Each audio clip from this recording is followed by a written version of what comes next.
बिहार प्रदेश में एक अनुसूचित जाति से आने वाली बच्ची के साथ जिस तरीके से दुष्कर्म किया गया है, मुझे लगता है मानवता की सारी सीमाओं को पार कर दुष्कर्म की सारी हदों को पार कर इतिहास में सबसे घृणित घटनाओं में से एक इस घटना का जिक्र होगा। मैं जिक्र कर रहा हूं कौवा कौल थाने के अंतर्गत सरौनी गांव एक है, ये नवादा ज़िले की मैं बात कर रहा हूं। और कल हम लोग गए भी थे इस गांव में, हम लोग गए, बच्ची से हम लोगों ने मुलाकात की। घटना ये 17 तारीख की है, इसी महीने 17 तारीख की ये घटना है। रात में लगभग 11:45 बजे के आसपास दिन में कुछ बच्चों के खेलने में विवाद हुआ होगा।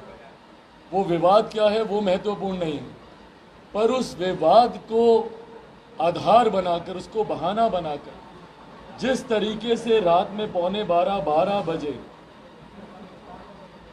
पुलिस वर्दीधारी, अब वो पुलिस के लोग थे नहीं थे मुझे नहीं पता, पर वर्दी पहनकर जो लोग वहां पर पहुंचे और थाना प्रभारी के नेतृत्व में कम से कम 18 से 20 लोग इस बच्ची के घर पर पहुंचते हैं।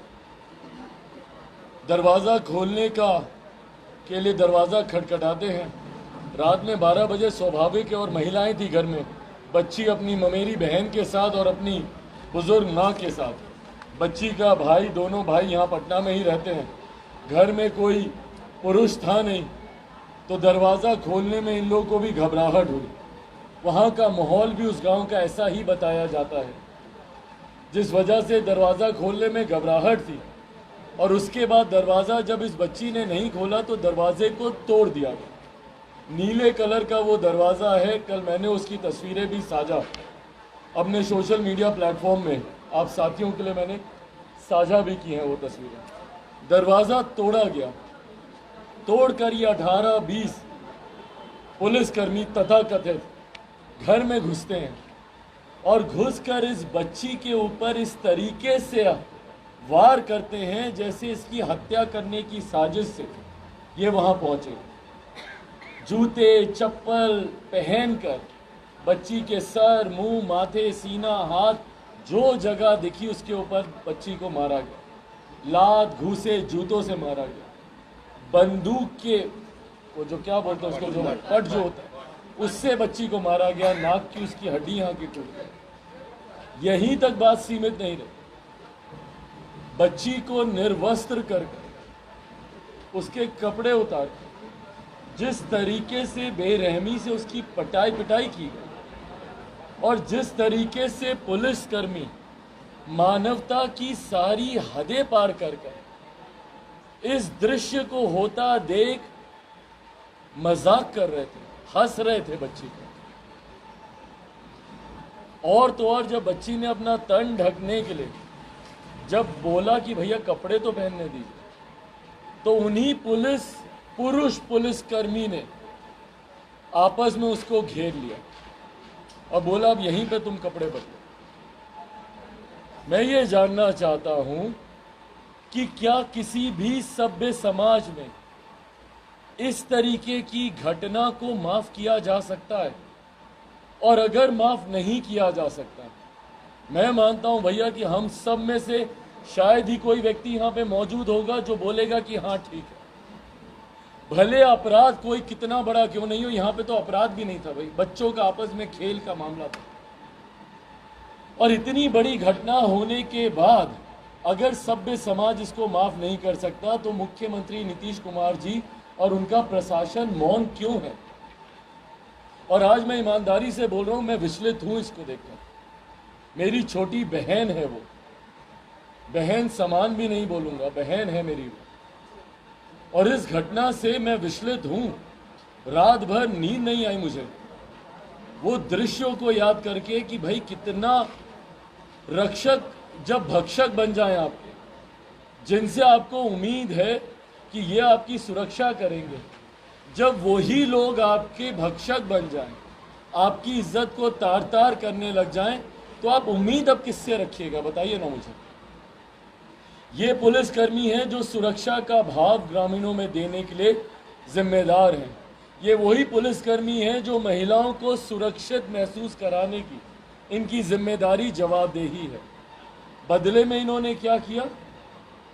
महिला अगर वो बच्ची सबसे ज़्यादा असुरक्षित कहीं पे थी तो इन्हीं पुलिसकर्मियों के सामने थी। एक हफ्ता बीत गया, 17 तारीख की ये घटना, कल 22 तारीख को मैं उसी गांव में था। इस एक हफ्ते में FIR तक दर्ज नहीं की गई। किसी ने रिपोर्ट तक दर्ज करना जरूरी नहीं समझा। बच्ची खुद उस हालत में थाने दर थाने भागती रही। और थाने दर थाने क्यों? क्योंकि वो वहाँ के स्थानीय थाने गई, वहाँ के महिला थाना गई, वहाँ के अनुसूचित जाति जनजाति थाना में गई। थाने दर थाना ये बेचारी बच्ची भागती गई। किसी ने उसकी रिपोर्ट तक दर्ज करना जरूरी नहीं समझा। खैर, जो सामान्य थाना है वहाँ से तो अपेक्षा भी नहीं की जा सकती, क्योंकि रिपोर्ट आप उन्हीं के खिलाफ दर्ज कर रहे हैं। वही थाना के लोग इस गतिविधि में, इस कुकर्म में सम्मिलित हैं। पर महिला थाना, और मुझे ताज्जुब होता है उस महिला पुलिसकर्मी पर जो उस महिला थाना की प्रभारी थी। कैसे आपका खून नहीं खौलता एक बच्ची के साथ ऐसी घटना को होते देख, और वो बच्ची आपके पास आती है और उल्टा वो महिला पुलिसकर्मी उस बच्ची के साथ ही गाली गलौज करके उसको उल्टा लात घूंसे मार के भिजवा देती है वहां से। कैसे कोई एक महिला दूसरी महिला के साथ ऐसा कर सकती है?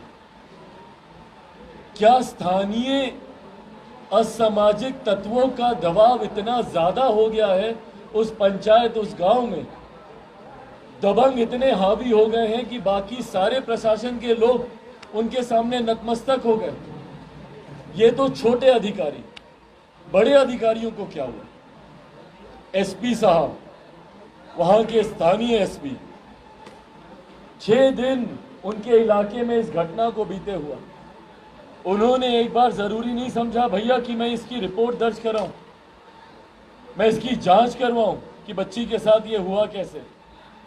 अगर मीडिया में ये बात चल रही है, बच्ची ने खुद आप मीडिया साथियों के सामने आकर अपना बयान दिया है, बताया है उसने कि कैसे उसके साथ ये घटना घटी। उसके बावजूद स्थानीय SP ने 6 दिन तक इस पर खामोश रहे। कल दोपहर में SP साहब वहां पर पहुंचे हैं। क्यों? क्योंकि चिराग पासवान, लोक जनशक्ति पार्टी रामविलास के लोग वहां पर पहुंचने वाले हैं। उससे पहले खाना पूर्ति करने वहां पर पहुंचे। उससे पहले वही महिला थाना की पुलिसकर्मी जो उसको लात घूंसे मारकर बच्ची को वहां से भगा रही थी, कल वो सामने से फोन करती है बच्ची की बहन के मोबाइल पर। और क्योंकि उस वक्त मैं सामने मौजूद था, मेरे साथ पार्टी के तमाम और वरिष्ठ पदाधिकारी थे, जिसमें अरुण बाबू भी वहां पर थे, पूर्व सांसद जहानाबाद पार्टी के हमारे राष्ट्रीय उपाध्यक्ष। इन्होंने फोन लेकर उस महिला पुलिसकर्मी से बातचीत की। और जब इन्होंने सवाल किया कि 6 दिन में क्यों नहीं उसकी FIR दर्ज की, तो उसने फोन काट दिया। और उसके बाद जब बैक टू बैक मेरे अधिकृत नंबर से जब फोन किया गया तो उन्होंने फोन तक उठाना जरूरी नहीं समझा। इस तरीके से कानून व्यवस्था चलेगी क्या बिहार में? भाई, कोई आखिरी बार आप में से कोई भी मुझे बता दे या तस्वीर दिखा दे, आखिरी बार बिहार की पुलिस ने, बिहार के प्रशासन ने कब इतनी विस्तृत कार्रवाई की थी किसी मर्डरर, किसी डकैत, किसी अपराधी को पकड़ने के लिए? कब पुलिस इतनी तत्पर, इतनी जागरूक हुई थी कि रात में 12 बजे किसी अपराधी, किसी तस्कर के घर पे जाकर रेड मार रही हो? कब किया गया था? मेरे संज्ञान में तो नहीं है भैया। मैं तो रोज हत्याओं में जा रहा हूं जहां जहां हो रही हैं। परसों मैं शिवर भी गया था, वहां पे भी 2 परिवारों में, एक पासवान वहां पर थे, रामलाल पासवान जी, उनको उनके भाई को मार दिया गया। एक मुखियापति सुबोध राय जी, उनको मार दिया गया। मैंने तो कहीं पर नहीं देखा, वैशाली जिले में बगल में रोज हत्या हो रही, हर जिले में हम लोग जा रहे हैं, मैंने कहीं नहीं देखा पुलिस को इतनी तत्परता दिखाते हुए। पर जिस तत्परता से उस बच्ची के घर में ये लोग घुसे, मुझे कारण बताए ना कि क्यों?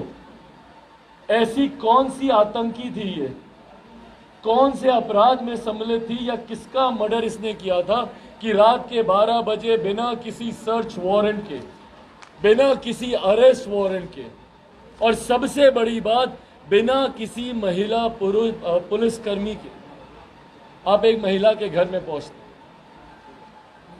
तो ये अपने में दर्शाता है भैया कि किस तरीके से भ्रष्टाचार में लिप्त है प्रशासन, दबंगियों के प्रभाव में है। दबंग जो कहेंगे वो किया जाए। इसीलिए साथियों, आज आपके माध्यम से कम मैं आग्रह करूंगा, सरकार गूंगी बहरी हो चुकी है, पर कम से कम मैं नहीं देख सकता कि हमारे प्रदेश की बहू बेटियों के साथ ऐसा, और अगर उसके पीछे कहीं ये सोच है कि ये अनुसूचित जाति, जनजाति, पिछड़ा वर्ग से आने वाले लोग हैं, कौन सुनेगा इनकी? तो कान खोल के सुन ले ऐसे लोग जो ये सोच रखते हैं कि अनुसूचित जाति, जनजाति की सुनवाई करने वाला कोई नहीं, उनकी बात को उठाने वाला कोई नहीं। जब तक चिराग पासवान जिंदा है, मैं इन घटनाओं के विरोध में निरंतर आवाज उठाता रहूंगा और सुनिश्चित करूंगा कि इन परिवारों को कम से कम न्याय मिले, और कम से कम ये परंपरा ना स्थापित हो कि कोई भी आए, कुछ भी करके चला जाए और उसके बाद लोग हाथ पे हाथ धरे बैठे रहे। मैंने लिखित तौर पर भी आप सब साथियों के सामने भी मैं इसकी प्रतिलिपि दे रहा हूं, पर मैंने लिखित तौर पर भी मां महिम को भी मैंने इसकी जानकारी दी है। मैं मां महिम राष्ट्रपति की मैं बात कर रहा हूं, अनुसूचित जनजाति से आती हैं। आज़ादी के अमृत महोत्सव में हम लोग उनके राष्ट्रपति बनने का हम लोग उत्सव भी मना रहे हैं।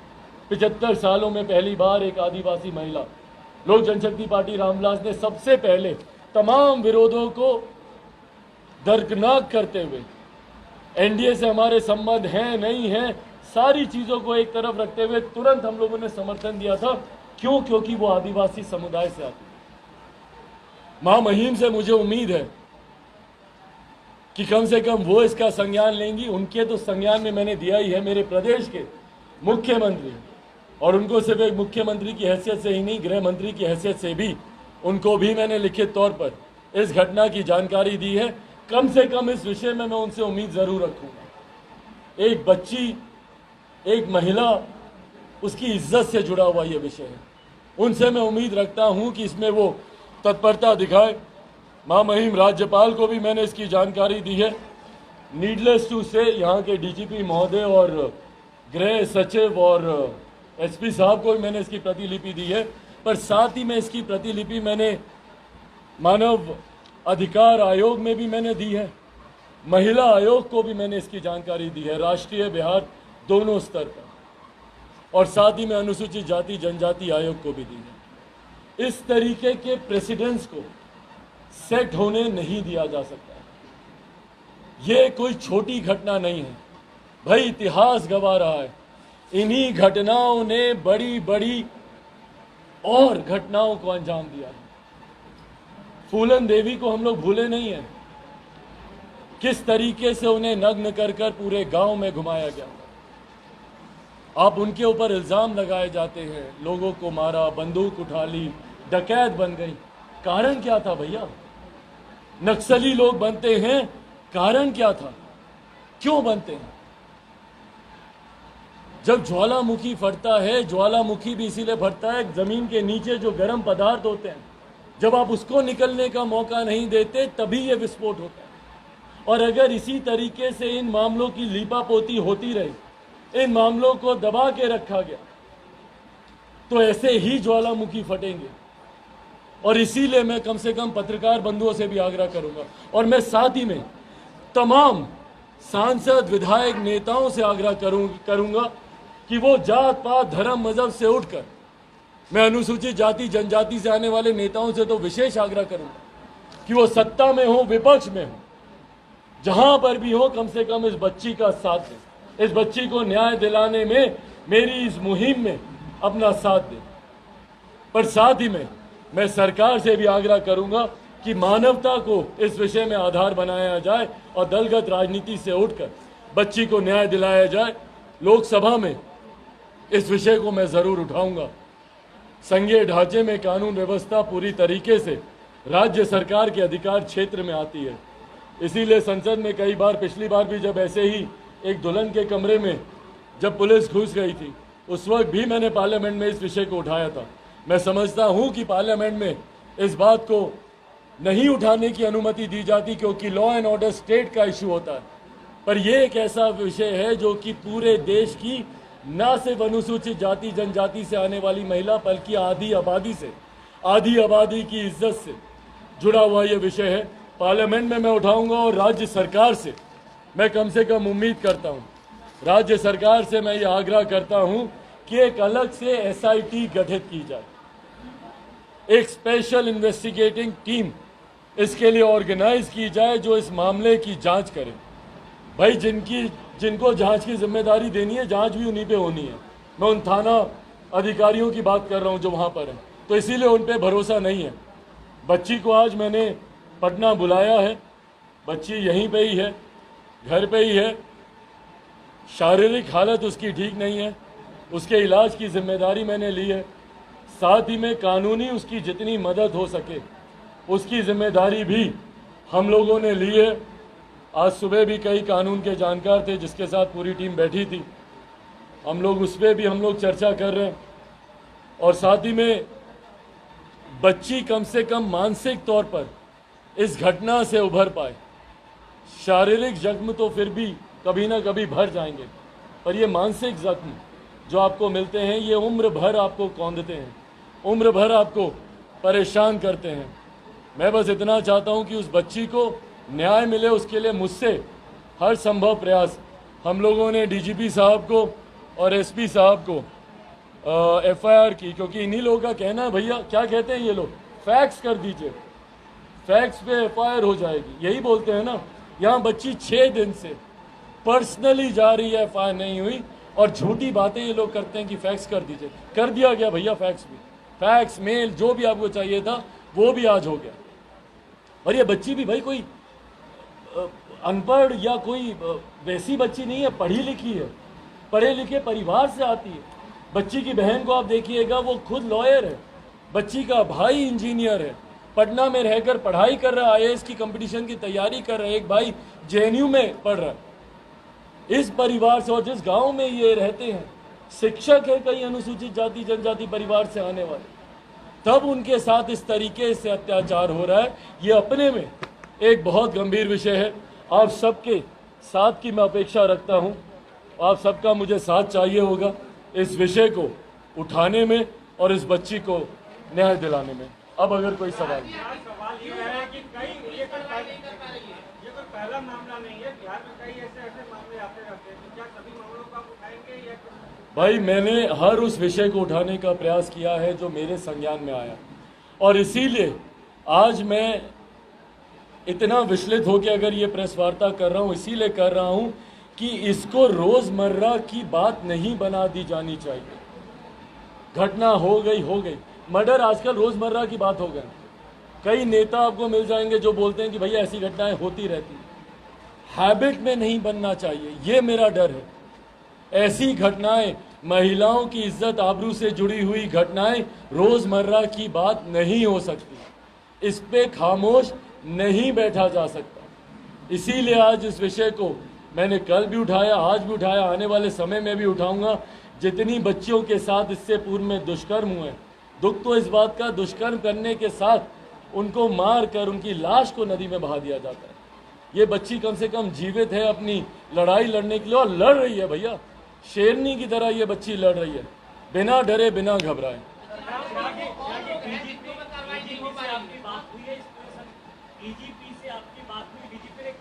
मेरी एसपी साहब से कल बातचीत हुई, बातचीत से इतना जरूर स्पष्ट था कि कम से कम विषय को लेकर गंभीरता तो नहीं, इस बात को कहने में मुझे कोई दो राय नहीं है। 6 दिन जिस जिले के वो एसपी हैं, 6 दिन बीत जाते और तब तक आप उस घटना का संज्ञान नहीं लेते।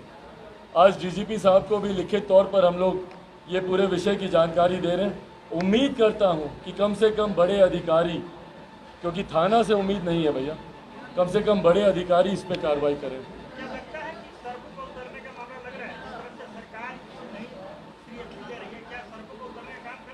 मैं बिल्कुल करूँगा भाई।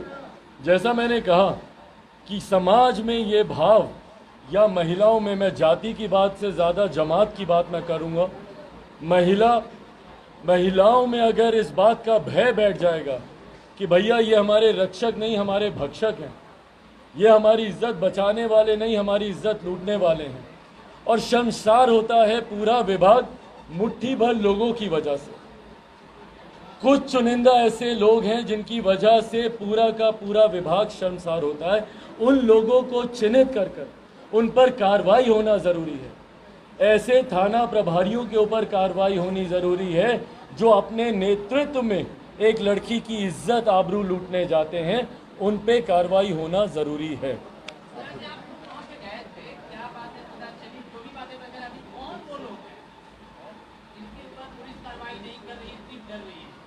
भाई कौन वो लोग, क्या अधिकारी लोग ही हैं सब, और सबको पता है वहां पे स्थानीय कौन लोग हैं। पुलिस वहां पर बकायदा फोर्स लेकर ये लोग वहां पर पहुंचे, 18-20 लोग पुलिस विभाग के ही वर्दीधारी, जूते बूट पहने हुए सब लोग पहुंचे, और सबकी जानकारी में है। वहां पर स्थानीय प्रशासन को जानकारी है कि किसके नेतृत्व में ये लोग गए, कितने लोग गए, क्या क्या इन्होंने किया, और मीडिया के साथियों के बीच में तो ये जानकारी साझा वहां पर की ही जा चुकी है। फिलहाल की घटना के पीछे कारण क्या लगता है और क्या एफआईआर दर्ज हो गया? भाई कारण कुछ भी हो, पर कोई भी कारण आपको एक बच्ची की इज्जत के साथ खिलवाड़ करने की इजाजत नहीं देता। कारण जो मेरे संज्ञान में मुझे दिया गया वो बच्चों का आपस में खेल का विषय था। मैं तो ये भी कहता हूं कि बड़े से बड़ा कारण क्यों नहीं हो, पर कोई भी कारण आपको बच्ची की इज्जत के साथ खेलने की इजाज़त नहीं देता। आप कार्रवाई करते, कोई आपको दिक्कत थी, बच्ची को बुलाते थाने में, उसका बयान दर्ज करवाते, उसके ऊपर करनी थी, आप एफआईआर करते। पर आपको किसने अधिकार दिया कि ऑन द स्पॉट जाएंगे आप न्याय दिलाने? किसको न्याय दिलाने भैया? दबंगों को, असामाजिक तत्वों को, जो पहले से ही वहां पे बच्चियों को प्रताड़ित कर रहे हैं।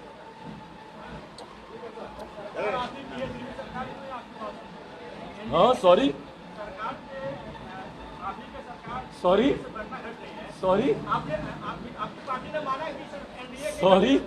भाई, मैं आपकी जानकारी को क्लियर कर दूं, सरकार मेरी नहीं है, मैं एनडीए का हिस्सा नहीं हूँ।